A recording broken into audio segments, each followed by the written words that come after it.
Hello everybody, good evening. Welcome to the Friday night show on the United Stand, and we're ready to go with your questions as always on a big Friday night. I think we all deserve a drink tonight as well. What an absolute waste of time that tour to the side of the world was. It's over. We deserve a drink. Thank God Man United actually are going to go and have a break now after a terrible season. But will Bruno Fernandes be part of Manchester United's future? It's all up in the air. Fantastic interview this afternoon between Beth and Ben Jacobs. A raft of information for us to get through about goalkeepers, strikers, midfielders, Sir Jim Radcliffe's obsession with Chelsea, which we reported weeks ago, and thankfully Ben Jacobs has also backed that up. Lots and lots to get into, but I suppose we'll start off with the Bruno Fernandes situation, because I'm really interested tonight to get your thoughts on this. Look, I think the key bits here are what did Ben Jacobs say this afternoon? If Al-Hilal make a bid, then it's very likely that Bruno will go. The reason for that is because if it gets to the point that Man United actually receive a bid, the understanding is that's because Bruno has said yes.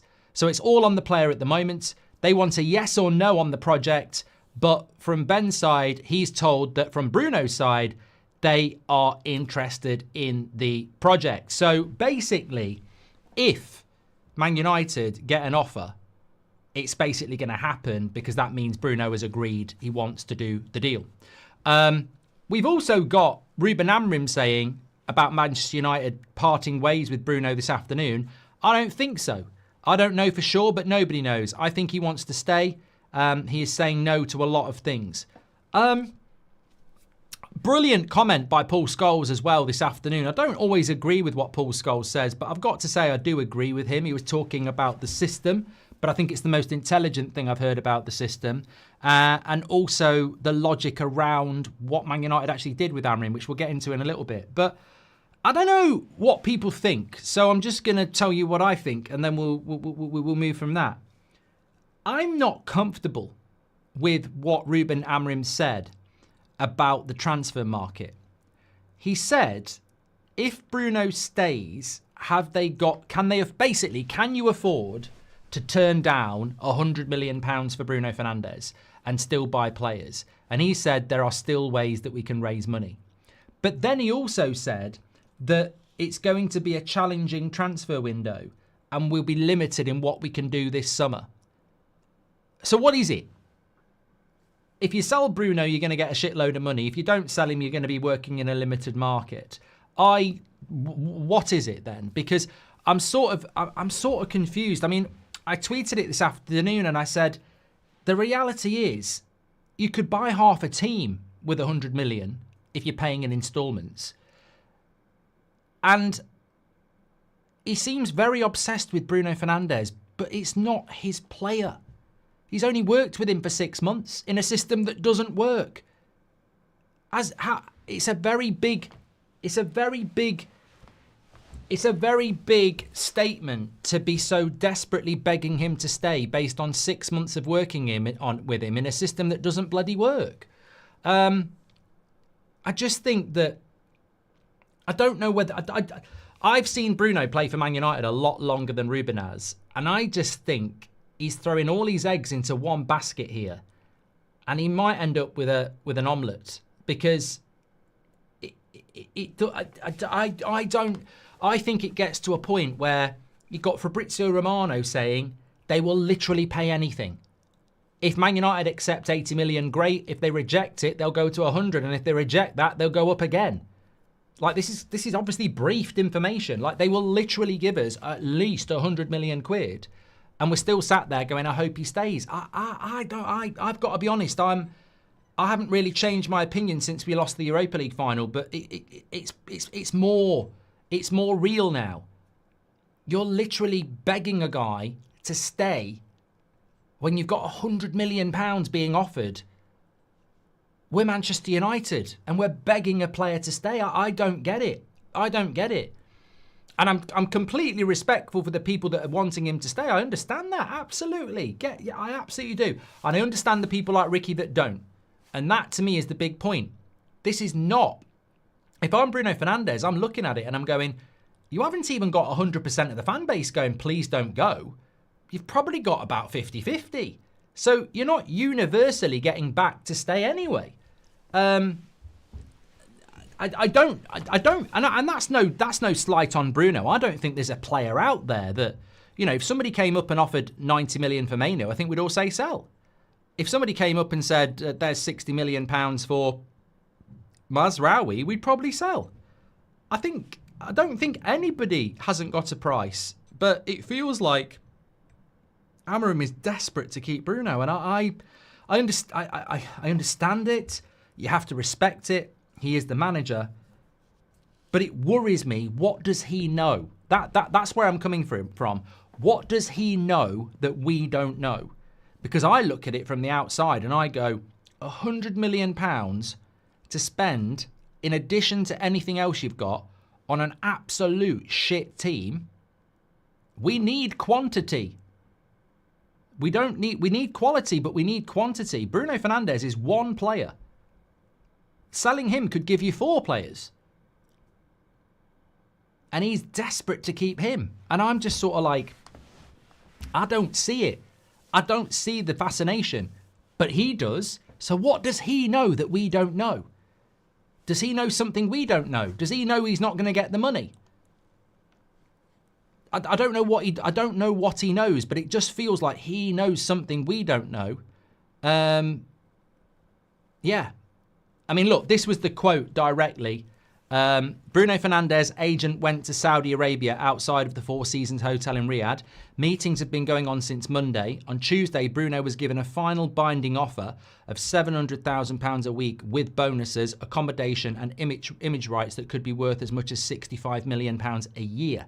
Bruno has engaged. He had a Zoom call with Al-Hilal's president a couple of days ago and was told by Thursday they wanted a decision, not yes or no, definitively, whether to move or sign the contract. So, look, I don't know. They wanted a yes or no on the project, and from my side, I'm told that on the Bruno side, they said yes to the project. So, look, it's really interesting. I'm at a point now where I've got to be clear. I'm at a point now where I think if we don't do this, it's going to bite us in the arse, and that's just my prediction. I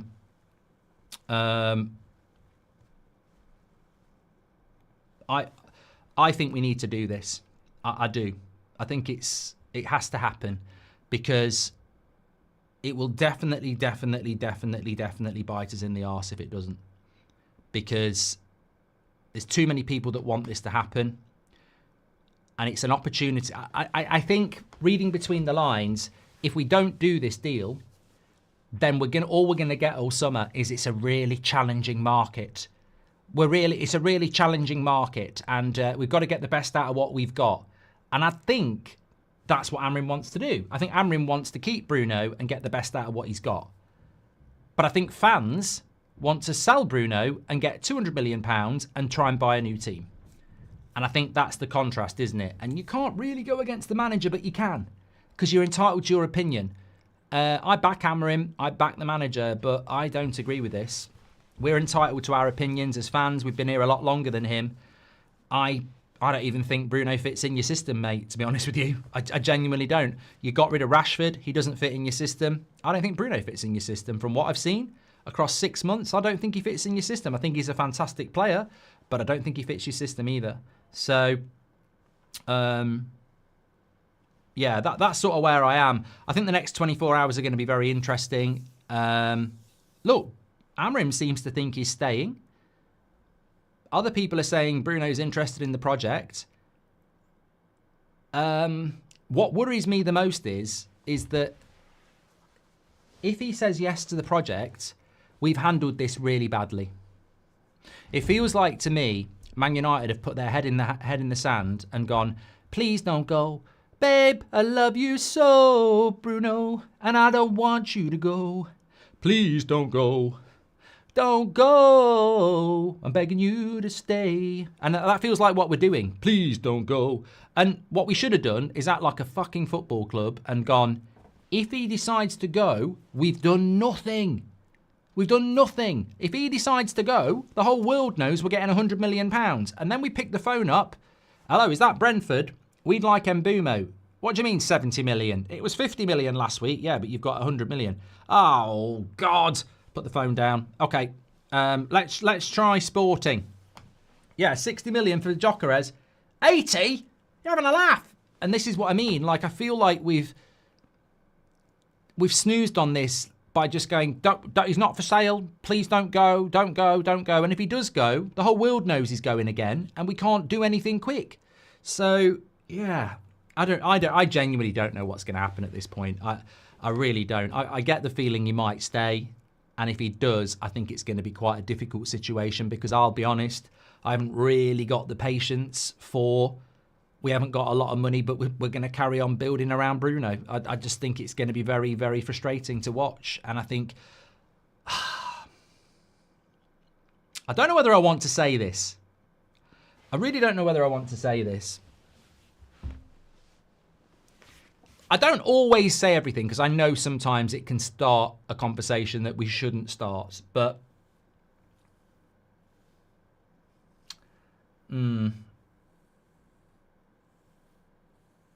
I don't know. I don't know whether I want to say it. I might come back to it. Lol says, Mark, he's desperate to keep Bruno because he knows he will buy a Garte type that doesn't progress the ball, which is why he likes Casemiro, says LOL. Can't Amorim see he'd have more chance of rebuilding the squad by selling Bruno and Garnacho, says Sly Cooper. Does Amorim not realise that if Bruno stays and is not excellent next season, fans will turn on them both, says River Manu. That's my fear.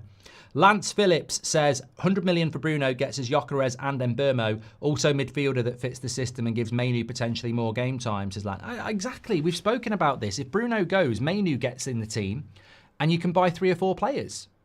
And Manu's 20. You can build him into whatever you want him to. If we don't sell Bruno, the summer transfer window could be screwed. If we sell Bruno, the team morale may be screwed. Again, we're in a no-win situation, says Brandon. Fair point. 100 million, and it's a no-brainer for me, says Aidan, and we can get 100 million. I heard Ricky has happily volunteered to drive all the way to Saudi, says Marvin AM. They should rinse Al-Hilal for 150 million. However, I don't trust the club to spend wisely, says Rob. Issue is the owners are incompetent and there's a possibility we end up with no Bruno and the wrong players. I'd rather not risk losing Bruno, says Yef. All in on Gyokeres, says Alonso. Mark, can I... Okay, not reading that. You can keep creating as many as you like, but I'll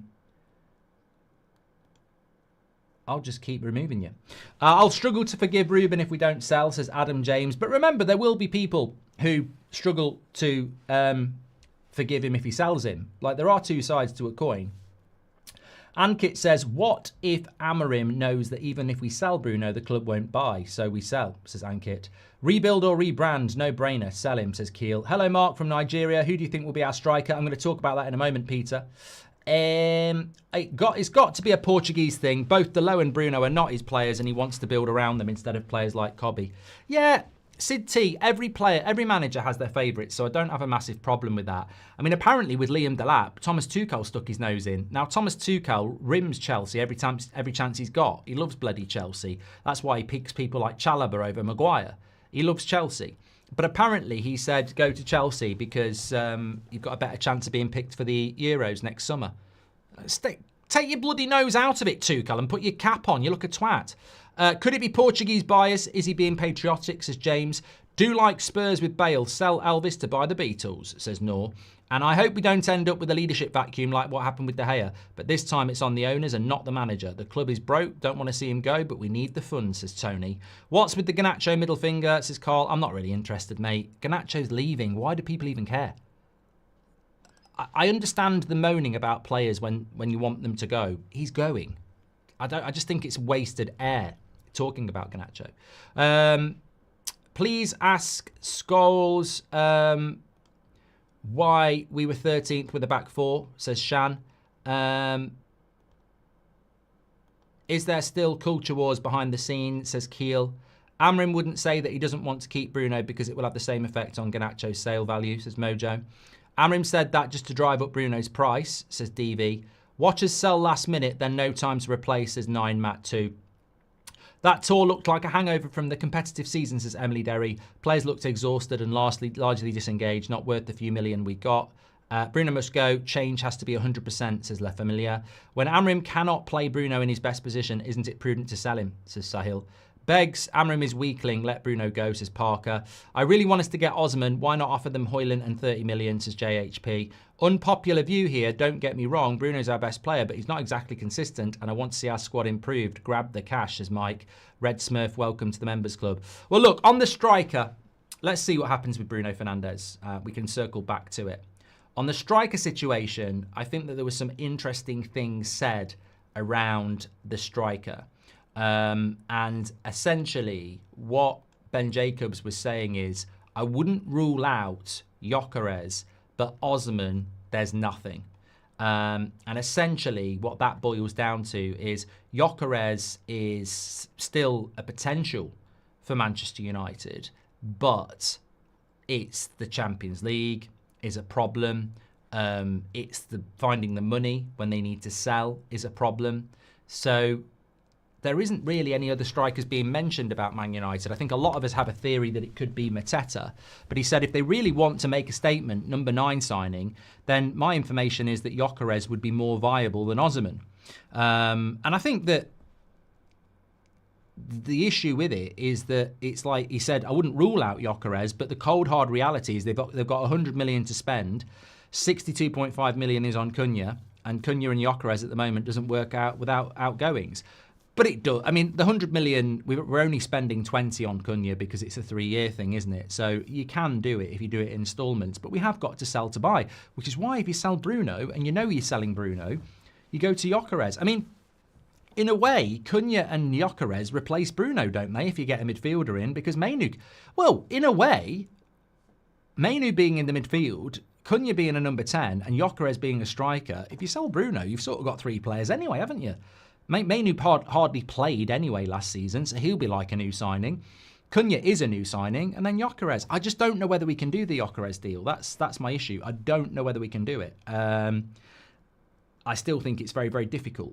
But, you know, there was a very interesting thing that Ben Jacobs said, and it sort of backs up what we were talking about weeks ago when we said that Man United's priority is Liam Delap and they feel they've beaten Chelsea.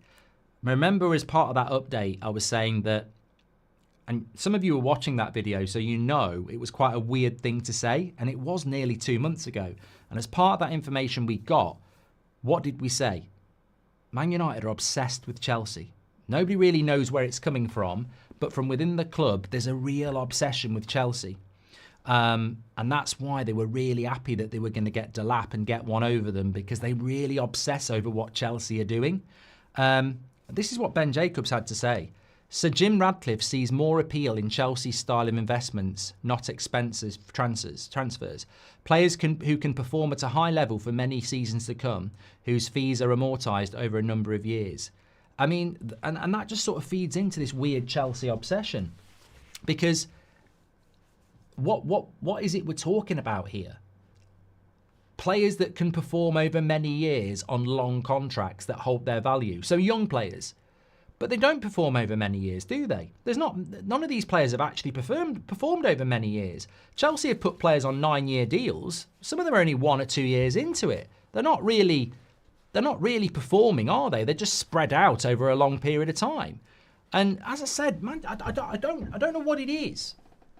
I know Sir Jim tried to buy Chelsea, but he seems obsessed with them.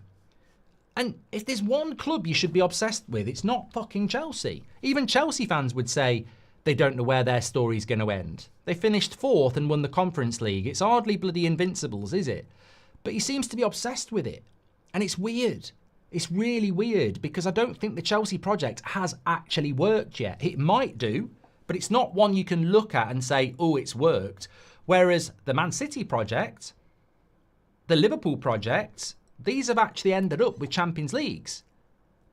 The project at the moment you probably should be looking at is the Liverpool one, because that is sustainable, legal, and it works. So I don't understand the Chelsea thing, but as I said, we were told this weeks ago. And I know, you know, I brought it into the show, but I couldn't really explain it. Why are we obsessed with Chelsea? But again, it seems to resonate through. Amorim might be worried that without Bruno, the dressing room will fall apart, says Kai. But I couldn't give a shit, mate. I couldn't. If we're so reliant on one player, I'd rather we knock it down and rebuild. I got to be really clear about this. I'm fully aware what we're like without Bruno, and we're worse. But is it not dangerous to be so reliant on one player? Are we not better pulling the umbilical cord and actually rebuilding and taking the hit? I mean, it's an expensive payoff as well, but are we not better just going, we're so reliant on Bruno, it's not healthy? We shouldn't be begging one player to stay. We shouldn't be scared of losing one player. What if he broke his leg and he was out for 6 months? We'd have to get by. I think now is the time. I think we've become too reliant on Bruno. I think we've become a bit of a one-man team, actually. It's not healthy. If we're playing for Cunha in instalments, we can do the same for Gyokeres as well, says Bilal Maksud. And if we can bet Sancho, Rashford, Anthony and Garner out, isn't that enough? What if Sir Jim's talking about Chelsea having spent 1.5 billion, says Henry T. Be honest, how confident that are you that Amorim will succeed, says Mario Franco. Well, all right, I'm going to do this now. I'm going to bring this in now. Okay. So, there was a bit between Paul Scholes and Jamie Carragher I saw today. And Jamie Carragher basically was talking out his arse. He said that there's nothing to cling on to in the first 6 months of Amorim. The only thing that works is putting Harry Maguire up top. I mean, that's just, it's crap analysis. It's nothing you can do. It's just banter. It's nonsense. The reality is we have got to a Europa League final. We were unbeaten in Europe. At times, we played good possession football. It was few and far between. But the big underlying factor is that these players can't play his system. He hasn't had a pre-season and he needs a transfer window. So there's three things to cling on to there. One, he hasn't had a pre-season. One, he hasn't had a transfer window. And one, these players are shit. So you cling on to those three things, Jamie. Come on. But what Paul Scholes said, and he did mention system, but it's the best analysis about the system I've ever heard. Because what he said is, he was talking to Jordi Cruyff, who had something to do with Barcelona and obviously played with Manchester United. And Jordi Cruyff said to Paul Scholes, what I don't understand about the Amorim appointment is they've appointed a guy with his own philosophy and brought him to Manchester United to, basically rebuild the club in that vision. Whereas most top clubs set the philosophy. And the Ten Hag philosophy at the start of the season is chalk and cheese compared to the philosophy of Amorim. So he was saying it's a bit weird that a club of Man United's size have just changed everything for one manager. Because if it doesn't work, are you going to stick with that philosophy of a 3-4-3 or will you reset it again? And they'll reset it again. And that's what Paul Scholes was saying. If this goes wrong, it's going to take years and years to put it right because we're completely changing something. And he said, for me, 3 at the back isn't Manchester United. And look, you could say that that's really, really negative from Paul Scholes. And in a way it is. And I disagree with it. And I'll tell you why in a moment. But I still think he makes a valid point. It's not Amorim's fault. Amorim, I think, is a good coach. But what were Ineos thinking, bringing in a manager and saying, this is a blank canvas. You can change our whole history and we can go 3-4-3 and just do what you want. But then they don't back him. And then if it doesn't work out, we've got to do it all again in a different system. I think what Paul Scholes is basically saying, and I do agree with, it's not Amorim's fault. He's come in with a system. It's his system and he's going to try and work it. And that's what he has to do. But what were the club thinking? It's just crap ownership again, isn't it? What about Man United's, the United way is people in the box, getting the ball down the wing, putting crosses in, which we've lost our way of doing that. At the moment, I was going to talk about this a few minutes ago and I didn't know whether to say it, but I suppose now's the time to say it.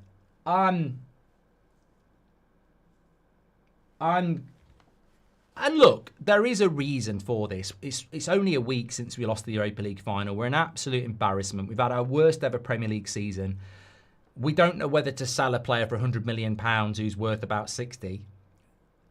It's just embarrassing. It's just banter everywhere at the moment. Maybe that's influencing what I'm about to say.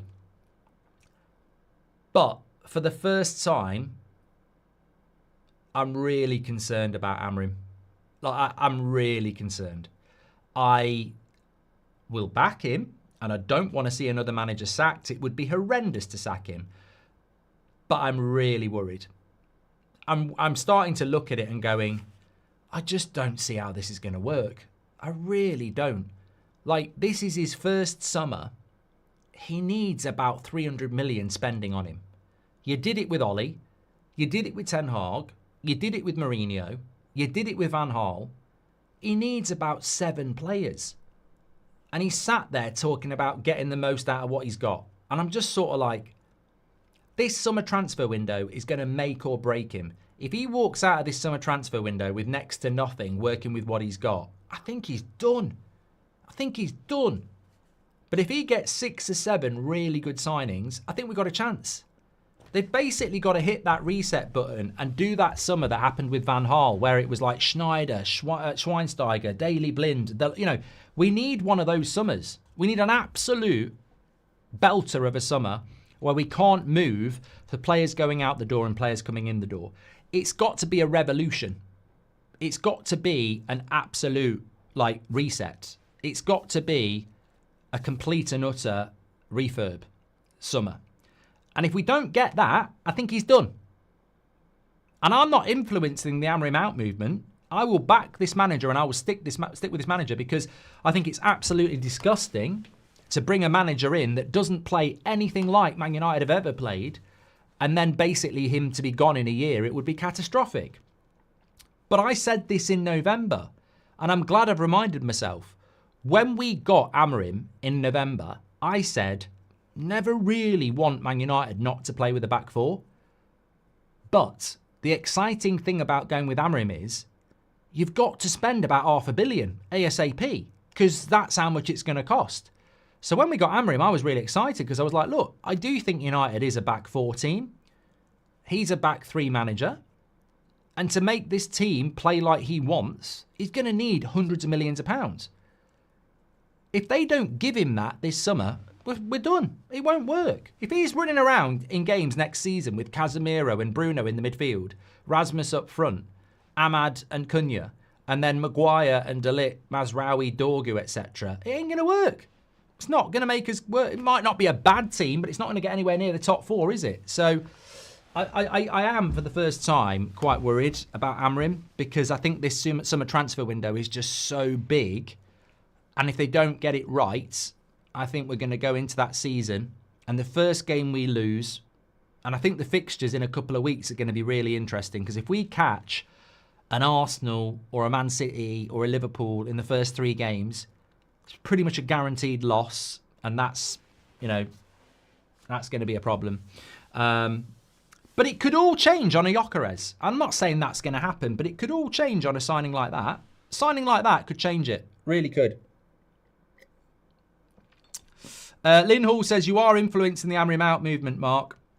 You are so right now. And by going against his decision to keep Bruno, he's the best manager we can get now. It's on you as much as anyone, Mark, if he goes. Come on, Lynn. I mean, that's got to be. This is why I didn't want to say it, because that is one of the most disappointing and childish, immature comments I've ever heard. What you're basically saying is that anybody watching this has got no brain, hasn't listened to what I've just said, and is basically going to be Amorim out. At no point was I Ten Hag out, and at no point will I be Amorim out. I want him to do well, Lynn. What I'm saying is, I've played the game. I've seen how this club is run, and I know what will happen next season. And I'm not going to influence people to be fucking toxic positivity. We've just lost the Europa League final because we didn't turn up. We've just had our worst Premier League season because we're fucking shit. And if we don't have a big summer transfer window, Lynn, I'm not going to start next season going, let's all hold hands and clap and cheer for a bunch of shit. It's clearly going to go wrong. And then the manager will be jumped upon by the media, the fan base and everybody else, and he'll be gone. That's what I'm predicting, Lynn, if we don't have a big summer transfer window. What the hell has that got to do with me, you or anybody else? It's a prediction based on sound knowledge. Now, if the club go out and buy him 5 or 6 good players and create a momentum and an excitement and back him, then I think there is a chance that we could build something. Either way, I will back this manager, but I think he's on a hiding to nothing if the summer transfer window goes the way many fear. That's what I'm saying. It's not a ridiculous comment, not founded on what I said at all. With Bruno's 100 million plus amortisation, we get a new team, says DV. I worry when he couldn't see what Ange was doing, says Parker. I absolutely want Amorim to succeed, but if he keeps Bruno, I guarantee he'll be sacked because of this decision. Not spending will sink this team. Billy, I mean, I didn't say that. Be careful, Lynn will be coming for you. To be fair, Lynn's been part of this chat for a long time, but I think she's way off there. Be careful, Billy, she'll be coming for you. But look, I haven't said that, but to be honest, I can't argue with that. If he keeps Bruno, he'll get sacked because we won't have the money, and if it goes wrong, it's the sort of decision that could go against him. Kevin Murphy, thanks for your super chat. I think this was Ashworth's point, says Keel. If they've got a brain, the only way, honestly, to get even close to 5 players is to sell Bruno. That's if we can move fast, says SK. So Jim probably saw Amorim as a shiny new toy and was probably worried Man City or another big club would pounce on him, says River. Patrick says, I'm not surprised the club picked Amorim. We have a technical director and a CEO that were with City. Amorim was near the top of the list to replace Pep. I'm convinced he would have replaced Pep this summer, actually. Convinced. And I think he would have done a good job at City as well. I think Amorim's big problem is he's swimming in the sewer. Cunha was to Wolves what Bruno is to us, says Kai. We paid Chelsea $3.5 million when Mount reached the final. Do we get similar clauses for Sancho winning the Conference League, Anthony making the final, McTominay winning Serie A, or Malacia the Eredivisie, says CA? I don't know. 100 million for Bruno, 250k a week off the wage budget. It's actually 300k a week off the wage budget, Bear Merchant. Why not sell? Those wages could use Gyokeres. Yeah, I mean, somebody said that this morning about the wages. It's a fair point. 300 grand a week, straight away, gone. We need talent for sure, but we're a famous club, so we need good-looking players too. Gyokeres is world-class and good-looking, and Mbuemo is only good, says Mazraoui. I feel with Mbuemo, I'll come back to Mbuemo in a minute, and there was something said about Martinez by Ben Jacobs, which was interesting, so we'll come back to those. Paul is in the house. He says, hope you're well. It's a shame obsession with Chelsea hasn't led to the club getting creative around PSR like they do. Yeah, I agree with you on that, Paul. Howell says, you called it, we called it. This club died the moment Qatar pulled out. That was the path to complete change, and it slipped away. I feel sorry for Ruben. Lots of us, there's lots of us in this chat who were on the right side of history when we said we wanted a full sale and the Glazers out, and therefore Qatar over Sir Jim. I mean, I'm not saying it would have been a smooth ride. I'm not saying morally it fits with what everybody wants, but it was the right choice. Choices in Europe, final and Bruno, losing confidence as Edge. Sell the only standout player since Sir Alex, wasted 75 on Sancho, 85 on Anthony. No confidence Ineos would waste the cash. If Bruno goes, who would be your captain, says King Eric. Yoro, Maguire, Casemiro, De Ligt. De Ligt captained Ajax to Eredivisie at 19. I think De Ligt would be a very good captain. We were told anyone was for sale months ago, says Rico. Yeah, but this is what, you know, that's a great point, Rico. It's a great point. Everybody's for sale until you get a ridiculous offer for your best player, and then suddenly they're not for sale. Amorim might be worried that without Bruno, the dressing room will fall apart, says Kai. Thank you very much for that. People, we cannot rebuild until the huge contracts free up funds. Ashworth plan acknowledges the situation we're actually in, just not Southgate, says Keel. Keeping Bruno is sentimental and will be our downfall, says Jack. I love him, but it's necessary to cut off our hand to save the body. I think that's a great comment, Jack. I feel exactly the same. I mean, anybody who's watched this channel for a few years, Bruno Fernandes, I was obsessed with getting him. You know, fantastic player. But some of us are old enough to remember Roy Keane doing that MUTV interview. And Sir Alex kicked him out. And it was like, what? The way, look, Roy Keane, I idolised Roy Keane. He was the manager on the pitch. The way they got rid of him, I felt was a disgrace. And obviously he's never got on with Sir Alex since. I thought the way we got rid of Roy Keane for telling the truth on an MUTV interview was wrong. But for Sir Alex, he crossed the line by saying it publicly. And they booted him. Which is probably why, when we're being offered £100 million for Bruno and I think we need a rebuild, I'm really not being ruthless. I'm sort of like, we're not kicking him out and sending him to Sunderland. Or Celtic. It was Celtic, wasn't it? We're not kicking him out and sending him to Celtic. He's going to earn ridiculous money and we're going to get £100 million for it. Sorry for not being sentimental and actually looking at it as a transaction that could save the football club because we didn't get Champions League football. TL says, hello from Philadelphia. As a Liverpool fan, I really respect how open and honest you are with where you guys are right now. I think if we're not open and honest, we're in trouble. We need to be open and honest to everything because we're in a mess. We really are. Not even assert Bruno is replaced correctly by good players if he goes. Are we forgetting who runs this circus? Could be an even bigger disaster, says Jack. Maxi, welcome to the Members Club. It's Amorim's head in the noose next season, says Emily. But realistically, if we fail the transfer window, it's on the owners, Barada and Wilcox. I think Barada and Wilcox should be focused on more than Ruben. I think that the decisions they've made are shocking. It's well known that Wilcox fucked up on Delap. Barada just doesn't fill me with any confidence every time he speaks publicly. He wasn't a CEO at Chelsea, by the way. This is his first CEO at City. This is his first CEO job. He was a COO at Man City. He wasn't the head guy.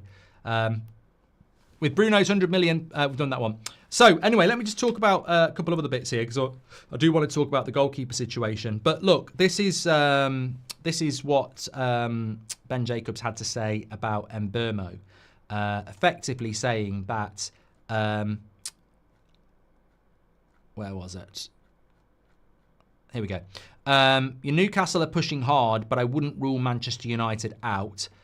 Newcastle and Man United are the main suitors for him. Another 10 as well could be possible for Abreu. God, couldn't catch that one in quick enough. Sorry for your ears. He also said, I think Mbuemo is more open towards a project, a bit like Cunha. I'm not aware that it's Champions League or nothing. Clearly, Newcastle have had that lure and United, but Newcastle proved when they qualified that they got knocked out quickly, so it's a bit streaky. I feel with Mbuemo, and this is just a theory, I think with Mbuemo, I feel it's PR. I don't believe it. I feel like it's a story. It's a positive story for United to put out there while they sort out what they're really doing. I don't think we're getting Mbuemo. I don't.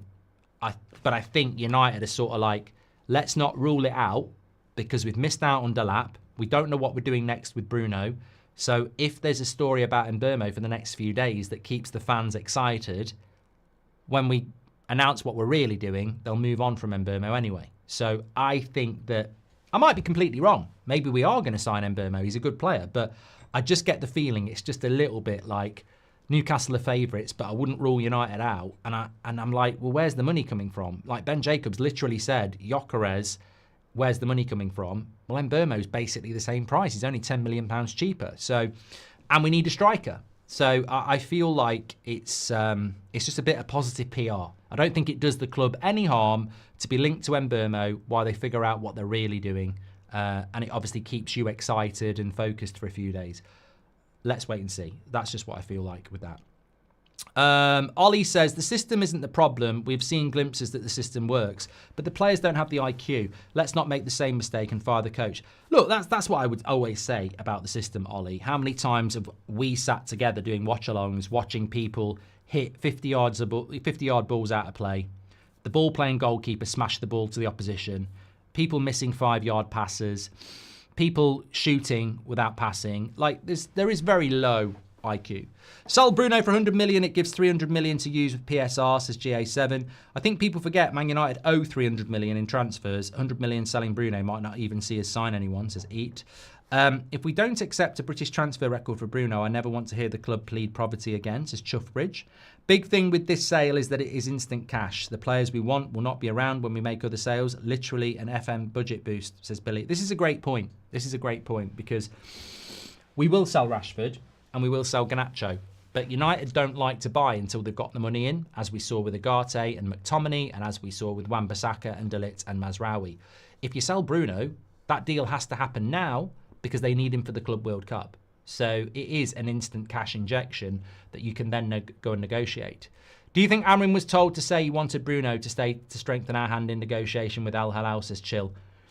I think there's a few people saying this, but look, we're all capable of reading people, aren't we? I don't think Amorim looks to me like he's playing a poker game. I think he looks to me like a guy who's desperate to keep Bruno, but maybe not. Kai says the 3-4-2-1 formation is a litmus test. It clearly exposes exactly which players are good and which are not. The 4-2-3-1 hid a lot of our weakness for years. Good point. What are your thoughts on only playing one way, a few injuries, and that way goes out the window? No, says Constantine. But that sort of plays on the idea that Amorim's 3-4-3 isn't adaptable, and it is. Like, you can park the bus like we did against Arsenal. You can be more offensive, like we have done, like he was with Porto. You can play in different ways. You've just got to, like the previous person says, the players have got to have the IQ to do it. Sidor says, if you sell Bruno, you replace 3 players essentially with 3 players that are key for Amorim. It's a no-brainer. Cunha, Gyokeres and Menu are better than any 3-player combination United can use right now. Who do you think for next captain? Delit, Ronan. That's where I'd go. Honestly, I'm not seeing light at the end of the tunnel, says Daz. It seems a straight road with no corner. I'm worried not only for Ruben, but for the club itself. Yeah, look, and also, look, this is also very interesting what was said around the goalkeeper. Man United do like Juan Garcia, but the player has alerted all suitors that he wants to be a starter. Some clubs don't feel he's quite ready to take that step as of now. I mean, he'd be a starter at Man United, wouldn't he? I mean, is that not an opportunity for Man United? Loads of people are interested in Garcia, but he wants to be a starter and some clubs aren't so sure. He's a definite starter at United. So that's one option. And remember, the Bruno money helps us get a goalkeeper as well. No one's talking about that. You get £100 million, people are talking about midfielders and strikers. What about a bloody goalkeeper? With £100 million, you could get a goalkeeper, a midfielder and a striker. Easily. Because you can do your instalments, can't you? So we could go for a goalkeeper as well. Ben Jacobs did talk about Martinez as well. If United, and it's still an if, go for a number 1, I'm told they'll be opportunistic to Emi Martinez. Man United and Atletico Madrid will go head-to-head for Martinez, who has Saudi interest, but what I'm told is he doesn't want to go to Saudi. So there's another one as well. And this is what I mean. Like, if you've got that money, you could go and get Garcia, you could go and get Emi Martinez. And you could solve the goalkeeping problem as well. Like, if we've got £100 million, we can solve the goalkeeping problem, the midfield problem, and the striker problem. And probably get another Cunha as well, and get another number 10 as well.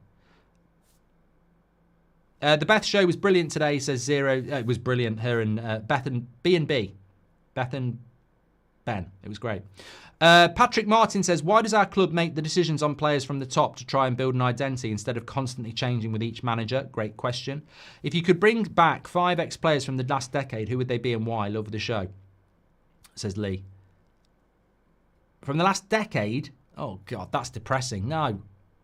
I don't think there's really a lot of quality there from the last decade, mate. No, I don't want to answer that. It's depressing. I'm scraping the barrel.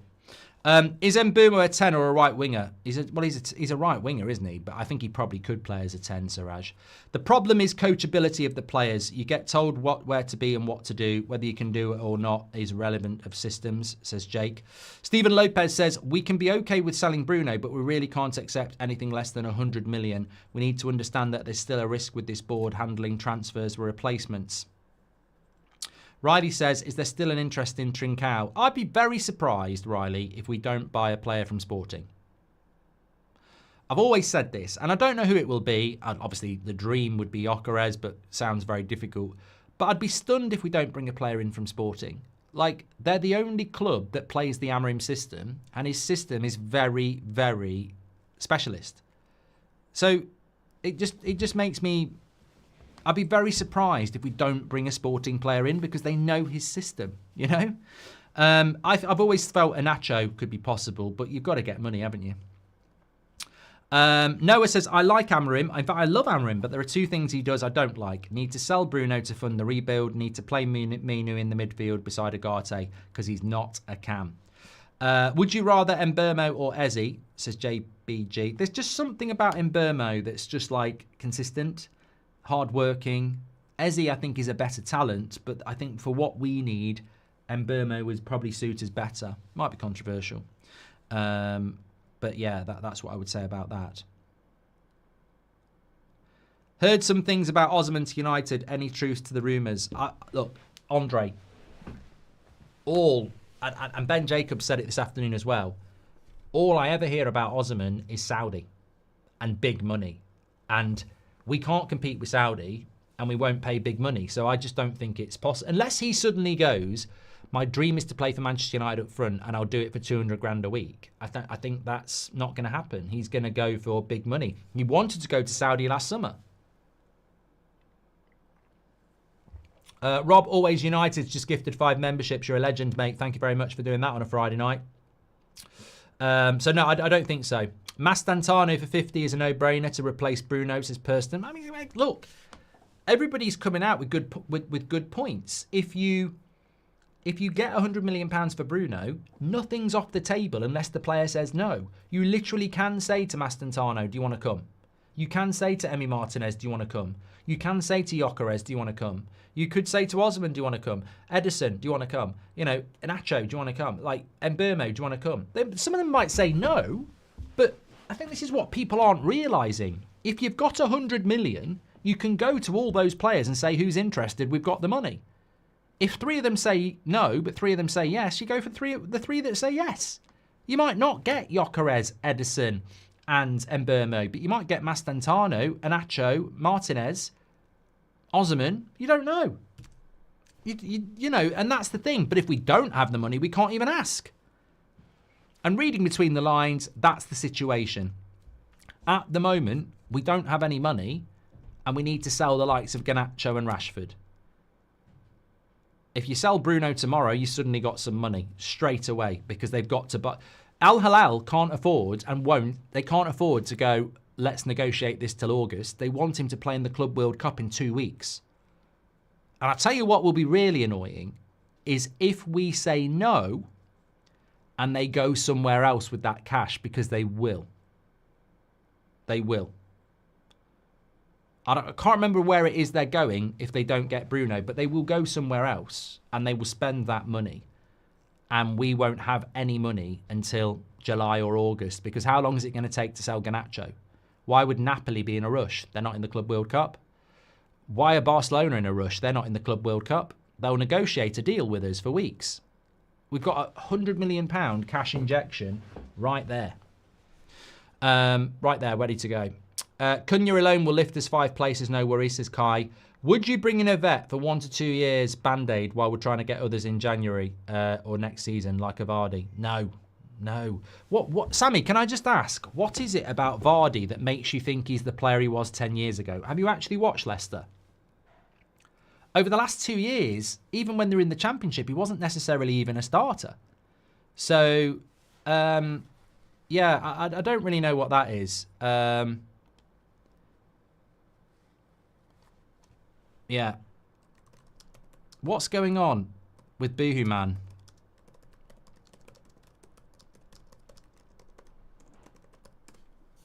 Really weird. Let me get that off.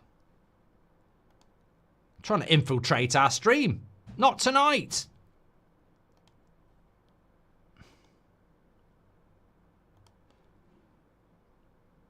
Get this off.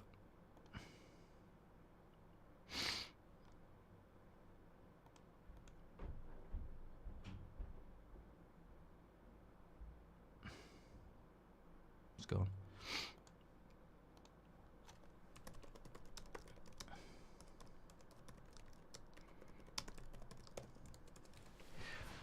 Okay, let's get that's gone off there. Yeah, I don't know what it is about Vardy that people think he's any good. I don't even think he's that good anymore. I mean, whether he's better than Rasmus, that's not really enough for me, mate. You know, there's plenty of strikers we could go and do that. I mean, I'm not going for a striker just because you think they're better than Rasmus. I mean, bloody hell, there's a list, isn't there? Quite a big one. I don't want Jamie Vardy playing up front for Man United. His link-up play is not even that good. What are we going to do is not long balls. If we're getting Jamie Vardy, we better get bloody Bruno staying then, because we need those Hollywood balls over the top. Hi, Goldbridge. Sometimes letting go is an act of far greater power than defending or hanging on, says Abhishek. Yes. Uncle Casemiro and Bruno starting in the midfield pivot over Maino and Agate scares me, says Drew. I feel like we won't buy a centre midfielder if we sell Bruno, and then what? Every single good transfer we've suggested sounds like a dreamland with this board, says Stephen. How long do you think these outgoings are going to take to fund this? Look, honestly, is Garnacho part of the Argentinian international squad? I don't know. And he's going to have a holiday. Rashford's going to have a holiday. I don't see Garnacho and Rashford moving in June. If Sancho comes back, I don't see him moving in June. So we're going to be working on Rashford and Garnacho and Sancho in July. And then when they're gone, we'll probably start working on replacements. We're on pre-season tour in July. So, I mean, I'm going to lose my shit about this, but I can definitely think, I can definitely see a very similar situation again, where the most important pre-season we've had in years, because we've all been talking about it, he's basically training with the same players he's been... I mean, how stupid would this be? Ruben Amorim comes back in July, does another 6 interviews in the first day about pre-season's really important. Not one journalist says, hold on a minute, Ruben. You're talking about pre-season being important. Apart from Cunha, it's the same players you couldn't get a tune out of last year. So what you're telling us is, because you've got a couple weeks more, they're suddenly going to be able to play your system. And he's going to have to say yes. And I'm going to say no. What a big load of shit. It's not about time with this lot. They've had enough time. You need new players to work with in July. And if he hasn't got them, then what's going to happen? And I can see that happening. And it's another reason to sell Bruno, so you've got the money to spend now in June. If Bruno stays, I can't see us spending a lot in June because we've got to sell to buy. And then his pre-season's messed up, which is why I really would know. I would love to know what Amorim knows, because for me, it's a no-brainer. I'd be like, if I sell Bruno now, I can buy players now, and then in July, they'll all be there for pre-season. If I don't sell Bruno now, I won't get new players till August, and I'll be pre-seasoning with the same old shit I had last week. It's a weird one. Begging Bruno makes us look weak, says LA Red Devil. Sell Bruno even if it only brings in a goalkeeper and a striker, says Nick. Look, think of it like this. If I said to you, would you sell Bruno to get Martinez and Gyokeres? No midfielder, no number 10. Sell Bruno, get Gyokeres and Martinez. And then when you sell Garnacho and Rashford, you can get another number 10 and a midfielder. I'm saying yes. World-class goalkeeper, potentially world-class striker. Hold on a minute. That's got to be worth a few more points. And we've got Cunha and we've got Menu who can do the Bruno roles. Some are saying no. I'd say yes. Menu can do the midfield role. Cunha can do the number 10 role. Gyokeres is a striker. Martinez is a goalkeeper. I'd do it. Or Garcia, whatever. I don't know why, but somehow I don't feel good for Amorim. Just a hunch. I like him and I want him to do well. Ankit, that's exactly how I feel if they don't back him this summer transfer window. Great point, Nick. Thoughts about Nico Jackson as a left winger? Yeah, we're never going to get him though, Chimney. If you remember, Ruben wanted to come this summer, buys and pre-season right, says SK. Welcome to the Members Club, Jacob. Every single good transfer. We've done that, Stephen. Done that. Okay, fantastic show tonight. Always like the Friday night show.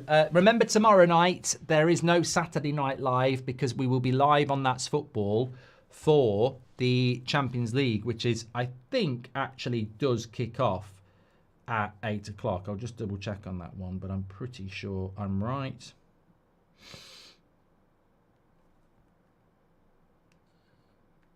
Yeah, 8 o'clock kickoff, so yeah.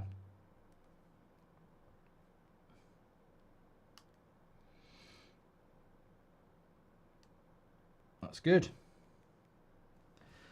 That's good. Okay, thanks everyone for watching. Let's just, well, I'm back in the morning at 10 o'clock.